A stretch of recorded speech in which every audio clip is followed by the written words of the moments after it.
Hello, friends. Good evening. So, this is Dr. Tahir Kudrati, and we are back with the new habit for this week. So, I hope हमारा जो first new habit था, the first week का new habit, to chew your food दोनों side से properly equally, ये practice अब set हो गई है and everybody is chewing the food from both the sides. जिनको दिक्कत हो रही है, कैविटीज़ है या कुछ डेंटल इश्यूज़ है, प्लीज़ उसको ट्रीट कर लीजिए, बिकॉज हमारी डेंटल कैविटीज़ और dental infections is a major source of infection for a lot of other organ systems of the body also. So please dental infections को इग्नोर मत कीजिए और उस पर ध्यान दीजिए. सो हमारे इस वीक की जो नई हैबिट है वो एक है डीप ब्रीदिंग की हैबिट. तो हम लोग क्या करने वाले हैं, एक गहरी सांस लेंगे और एक सांस धीरे से छोड़ेंगे, लेकिन सिर्फ नाक से.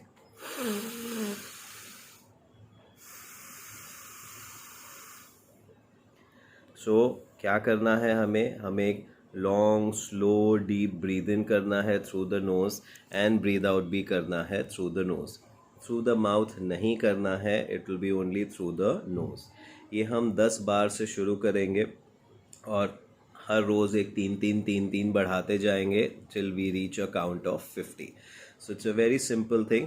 बहुत तेज़ी से सांस अंदर बाहर नहीं करना है, हमें ये चीज़ एकदम धीरे धीरे स्लोली एंड स्टेडीली करना है. So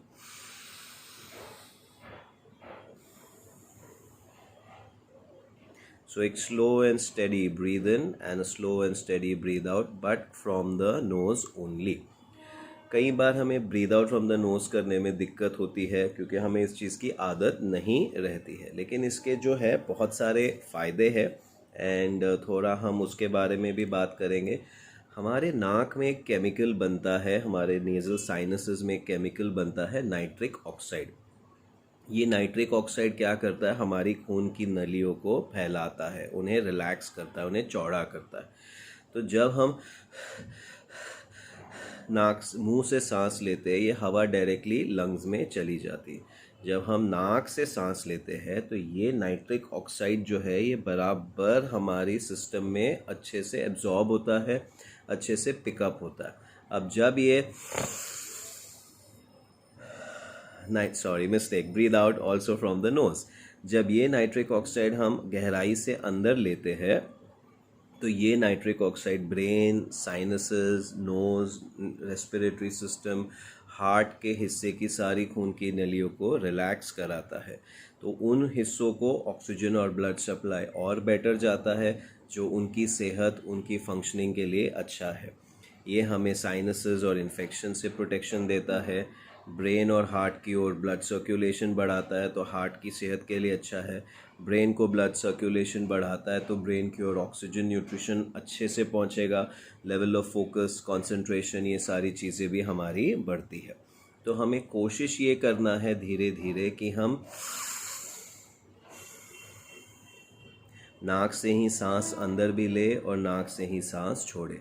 ऑफ कोर्स आप कहोगे एक्सरसाइज में सर नहीं पॉसिबल होता है, बिकॉज जब हम दौड़ रहे हैं या हैवी वेट लिफ्टिंग कर रहे हैं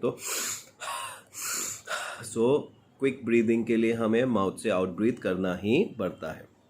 एग्रीड. बट कोशिश ये करना है कि हमें इस क्या बोलते हैं, थ्रेशोल्ड को बढ़ाना है.